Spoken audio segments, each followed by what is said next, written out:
It's pretty obvious because I'm talking a lot. I'm black.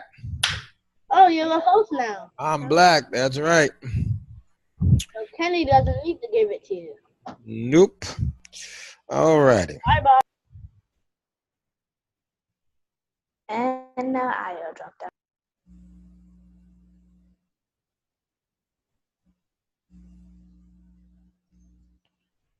All righty. So we were. Yes. I also found this PDF from internationalgeography.com from the Scramble of Africa Berlin Conference and a whole historical simulation about each country. Very good. So I'm gonna show you one now, and then we can also see about yours. If you know, and I'd want y'all to be able to do even a better job than this one that we're going to see right here. We definitely want to do that. All right, let's see what they have to say. All right, let's go for it. The Scramble for Africa and the Berlin Conference. What was the Scramble for Africa?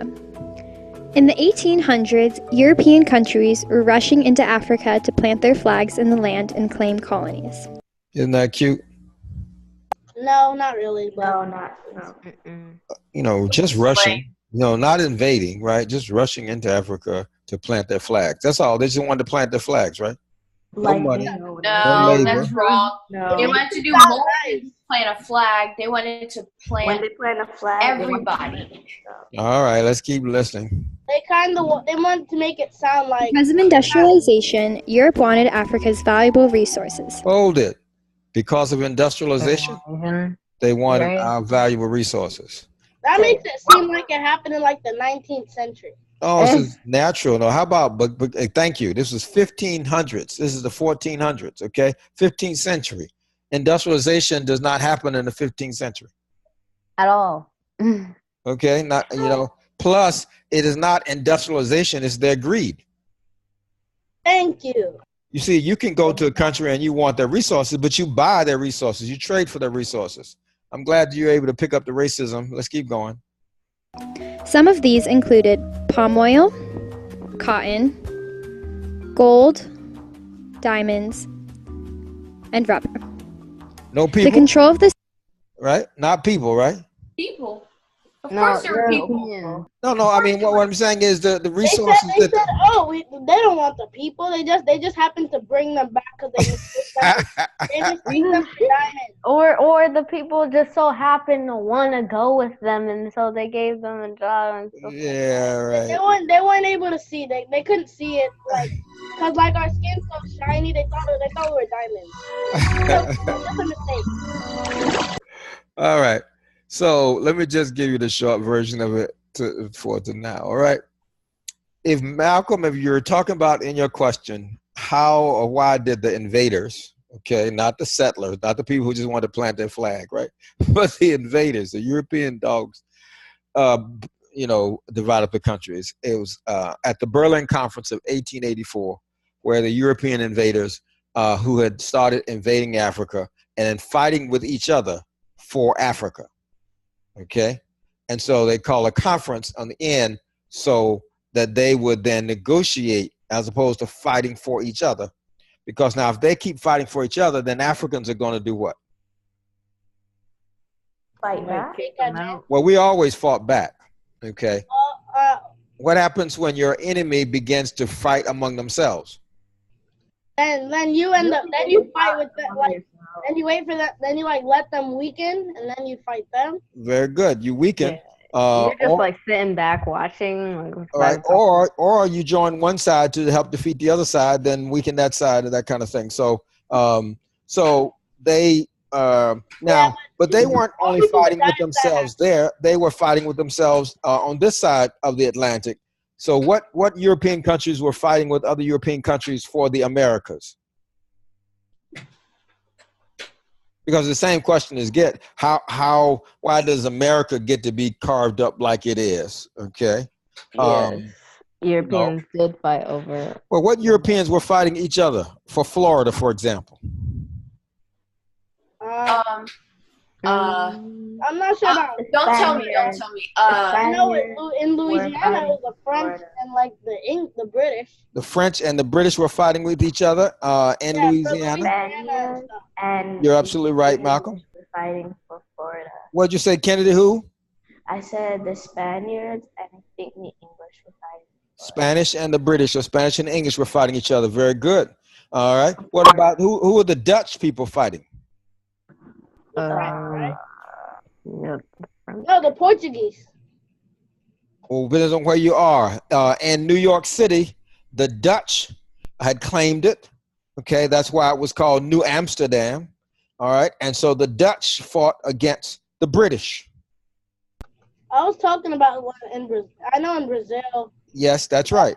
That's right. Fighting. That's why I said it depends on where you're talking about. So you see, they were fighting each other. And whenever the white people started to fight each other, black people took advantage of that to get our freedom. The British were fighting a lot of people. They were fighting the Spanish, the Dutch. That's right, because they wanted to be imperial. That means they wanted to control everything. Okay. And then it backfired on them, and then now they control probably like the little country. Actually, no, don't get that wrong. We don't get our freedom just because it backfires. We get our freedom by taking it, and cheering that one of our captors is over another our captors when they both captors to us doesn't help our cause at all. It's just important to know that the Europeans were fighting with each other over Africa, over the invasion of Africa, and who would have this part based on how they invaded. Just like, Florida was to be controlled and fought. You remember the Spanish in Florida were fighting the British, and then the colonies after the white colonies here throughout the British. Okay, and so much so that Africans who escaped could go where? Africans who escaped North Carolina. No, they could go to Florida, okay, because Florida wasn't a part of the United States. It was controlled by Spain. And we had Fort Mose. Y'all remember Fort Mose? Oh, yeah. A little bit. So the Spanish gave us guns to defend, and Africans who could escape could get to the Fort Mose, and we would protect them. And why? Because we were protecting the border for the Spanish, but for us, but it also worked out for the Spanish against the British. Okay. So the same thing was going on in Africa, all right? That Europeans were fighting with each other over who could invade and capture Africa. And then to stop that, they had a conference. I want you to make sure you know this and type this, the Berlin Conference of 1884. Berlin Conference of 1884. And it's sometimes called, as Kennedy said, and Malcolm, the Scramble for Africa. All right. And that's how many of the borders of the different countries are set up. For example, the Maasai, their area ranged over what's now Kenya and Tanzania. They never would have created a border like that to split them up. All right. And so many of the countries and many of the fights in Africa was because of Europeans splitting up countries and people in this way. So it's an excellent question, Malcolm. Now, there's another version of the question we'll answer another time, and that is, how do people, for example, you also mentioned earlier that China is growing. That means China took on some land like Taiwan and claimed it as a part of itself. Is that Taiwan and Japan? Not sure. Anyway, and the United States took on what country? Which was the 50th country, 50th state to join the United States? Hawaii. Right. And then before Hawaii, which was another place? Alaska. Very good. Alaska was after Hawaii, wasn't it? I don't think so. I'm not sure. Isn't it? think they're 51 now. Well, no. Let's find that out. This is too easy to find out. When did Hawaii and when did Alaska become a part of the United States? Fast, 30 seconds.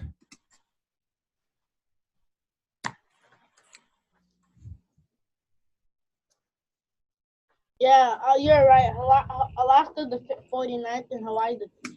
Very, very good. All righty. And so in that way, when that happens, then you got to ask who the they are, that executed that border definition. And right now, if we're assuming, and part of we know because of what he put in, he was talking about how the they being the invaders. So we have the answer to that conference, and that's the Berlin Conference of 1884, where Europeans came together in Berlin to decide what were the borders going to be on the African continent for us. All right. Yes. Said that the U.S. bought Alaska from the Russians for $7 million. $7,200,000. Yes, and when you look at something being bought, you also need to look sometimes at political pressure. Okay. Because, for example, the United States also bought within the Louisiana Purchase, bought Louisiana and everything, Missouri and further all the way over to the coast from the French, but it was because of the French was broke and they'd lost money in Haiti fighting your ancestors, fighting for our freedom, and so they had to sell this land that they had illegally claimed, and they sold it to the United States for a song, but that was owing to the economic pressure based on what your ancestors laid on them in Haiti. All right. All right. Good question. So Malcolm, you get the 5 points to that question. Nobody else gets that so far. Next question. 10 points, right? You have 10 points. Ayodele has 5 points. I have a question for the United States. Hold on. We're not asking questions about the United States right now, but I will entertain it in the last 5 minutes. We have third question. What was the third question? Before it move on, Baba Kessa, you said I could share the PDF I found on the Conference of Berlin? Sure. Why don't you do that? That'll be a great thing. Can you post the third question to the text chat again? I logged out and I can't see any of it. I logged out too and I can't see it.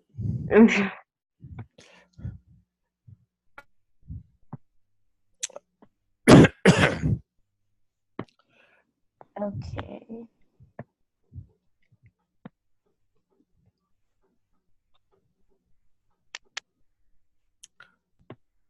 All righty. International Geography B. Okay, so these are all the current kingdoms and states in the African continent, the location, and the summary of the states and countries. Then the rise of the unification of Germany in the 1870s, Egypt in the 1880s. All right, get to the part that you want to talk about, that you want us to see. I understand that. All right, so great. Why don't you put the link in the text chat? Oh, I did, but I'll put it in again. Oh, okay. The part that I wanted to show was, okay, get to the bottom part. The maps. So this map is map Africa in 1884. You have the different tribes, and even though it's in another language, different people, ethnic groups, I prefer over tribes. Oh, different ethnic groups, and where it says colonias there, these are the countries that own it. So the colors like Portugal, and this is France. How about that invaded it or claimed it? They don't own it because we haven't stopped fighting, just like white folks don't own us and didn't own us when we were in captivity. They called themselves owners. We didn't. And we broke free. All right. And we're then good. This is the last part. The colors go as far as the Austronesian, which I think. Well, right now, don't worry about that in the sense of we're not we're not trying to deal with that. Okay, we're particularly dealing with the border part, and so I appreciate your finding that. And And I'll put it in stay the focused. Very good. All right, third question. Who asked the third question? That's Kennedy when she said how many languages are spoken in Ghana and Africa in itself. Yeah, I mean, okay. So, all right, your clock starts now. You got 5 minutes to answer the question. See who comes up with the best answer to the question.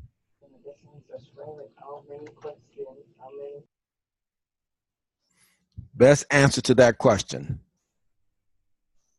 I love y'all's questions. Questions are a sign of intelligence. I didn't hear you. What was the question?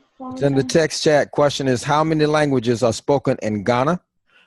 And how many languages are spoken in all of Africa? And Baba Wakessa, Yes? you told us the points for the people who answer the questions, right? But you also said that also who gave like the good I did.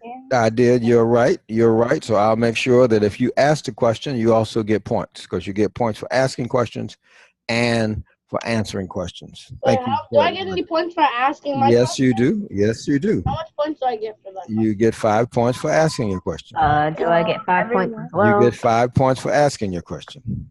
Okay, so I have 5 points. Good. So that means Kennedy has 5 points. That means everybody has 5 points. Even Alam, who came with this question late in the game, but he still got it in. And on top of that, Ayo answered, and Malcolm answered the first question. So she has 10, he has 15, and we're in search of who will get the next series. We're going to continue this on into who's the winner today, and we'll continue. And on Thursday, won't be as long as this, but we'll always have a section where you ask questions and then we seek to answer those questions. All right, so be thinking about your questions, Destiny. I don't want you to have no goose egg in the future, okay? All righty, so what's the answer to the question so far? Who's found answers? Kennedy, you answering your own question? What you got? Okay, the languages of Ghana. The official language is English. Regional language is, which says government-sponsored languages. Akupem twi, Asante twi, Ewe, Dagare, Dagmani, Dagme, Ya, Gonja, Kasem, Fanten, Mfanse, Nazima, and then immigrant languages. Our main immigrant languages are Chinese, Hindi. Wait a minute now, wait a minute. You asked how many, okay? That's what you're looking for. I want you to know how to stay focused on your question. You didn't tell us to list all of them. You said how many languages is your question are spoken in Ghana, and then how many in all of Africa. Wasn't that your question? Yes. All right. So well, it's 9 government-sponsored languages. I understand. That's your best answer. Then type of your best answer in. Ilam, where you get your Ilam says 1,500 to 2,000 languages in Africa. I got the same site too for both Ghana and Africa. So what's the answers for Kennedy for Ghana? Well, mine was for Ghana. Me too. I got the same site as well. What is the answer? Let me see. Destiny, you had from the 250 languages and dialects are spoken in Ghana. English is the country's. All right. So all you got, the best that you three have is more than 250 languages and dialects. All right. I have a question for you. What is the difference? And this will depend upon whether I accept that. Tell me the difference between a language and a dialect. Look it up. So that you explain the difference between. All right, Kennedy, you say you already know. What is it? A language is a type, like the words that are spoken. Like you would have English and you would have Chinese. But a dialect is basically how you speak it. Wrong. Wrong. Look it up. Look some more. Look it up. Good guess, though. I know. She said, what? It's got to be. Wait a minute. It's got to be. It's a little bit more than just how you speak it. Keep on. You're on the right path, but it's a little bit deeper. Somebody else. Come on. What's the difference between a language and a dialect? What you got? I don't mind you looking it up in this case. You're detectives today. You're questioners. A language is basically a form of a dialect a dialect is a form of a language that has been shaped differently to reflect upon the culture or something.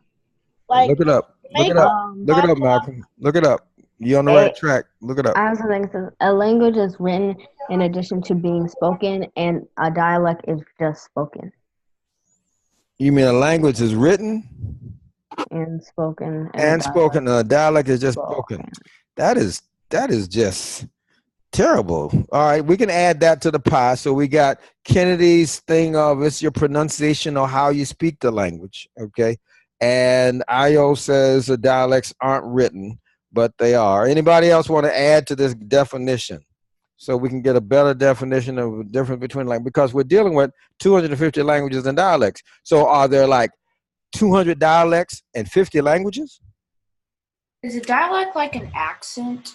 Well, that's what Kennedy says. It's kind of like an accent. I said, not quite. A little bit more than that. I found it. Okay, what you got? I put my answer in the text chat. Okay, so a language is a method, like either spoken or written, like using like in words structured of. Okay, so a language, like I said, is the words and how it's spoken. But a dialect is a particular form of language which is specific and particular to a certain region or social group. So good. Wait, I think I remember. Okay, so you see, Kennedy, the little bit of difference between that. It's not just how it's spoken. I mean, it's not just a particular. For example, if you go to Boston, okay, they will pronounce it Boston. Do you pronounce Boston Boston? Really? You don't say Boston? yeah, I said Boston. Okay. All right. Now pronounce this word. P-A-R-K. Everybody, let me hear you pronounce it. Park. Park. All right, Destiny, let me hear you. Park. Okay, Isla, let me hear you. Park. Okay. Now, if you were in the Boston area, that particular region, you would not pronounce it park. When I first went to Boston, I was going to do some work in Cambridge, and you flew into the Boston airport. And I told the person where I wanted to go. I wanted to go to 2121 Park Avenue. And he said, something Park. I said, no, not Park. Park. They don't pronounce the R. It was Park Avenue. I'm like, wait a minute. I want to make sure I ain't paying money for you to take me to the wrong place. You know, I said Park Avenue. No, I said Park. Oh, we went back and forth for a while. Okay. So, you know, in that area, okay, then they pronounce Park. Okay. And so many times the R's disappear in that part of the country. Okay. So Park becomes P-O-K, Park, or P-A-K. And there are others. So we have the answer to this question for Ghana, and we have the answer to this question. Let me give your who gets money, points for this. I was about to say, we do Money! Who gets points for this? All right, Destiny gets 5 points for this. Put it in, write it out, Destiny. Kennedy gets 5 points for this. I think everybody, Ayodele, did you jump into this party? Yes, I put it. All right, so everybody gets 5 points for this. Justice, did you jump into this party? Yes. So Justice, you get 5 points for this party. All right, so let me see what the scores are right now so we can close out and have our break. All right. Right now, Malcolm's in the lead, right? Right now, Malcolm is leading with 15 points. Okay, I mean with 20 points. Okay, Ayodele has 15 points. All right. Everybody else has 10 points. Okay, we will continue this. Okay, Be ready with good questions. All right, and then good answers as we seek to find that out. I want you to take a break. In this case, I want you to take 10 minutes. Okay, take a 10-minute break. Come back for our storytelling class. All right. Why 10 minutes? Because Barbara Kessler needs a 10-minute break. Okay. All right. And Kendra, I sent you the Lion Hill song. I'm looking for the history of iniquity. Okay. Yeah, I was working on the Tale of Perception. You were going to tell? Okay, good. We'll listen to Tale of Perception. I haven't worked on the Tale of Perception. It's okay. You all right? If you worked on that, all right. What you been working on, Island? That's good, huh? Okay. All right. I've been working on the song. All right. History of iniquity. What about you, Destiny? I've been working on the Lion Hill song. All right. We're gonna blow it out. What about Justice? Just disappeared. Okay, Malcolm. What you been working on? He said the Lauryn Hill song. Oh, he did. All right. I'm sorry. That's right. All right, folks. I'll see you in 10 minutes. Okay.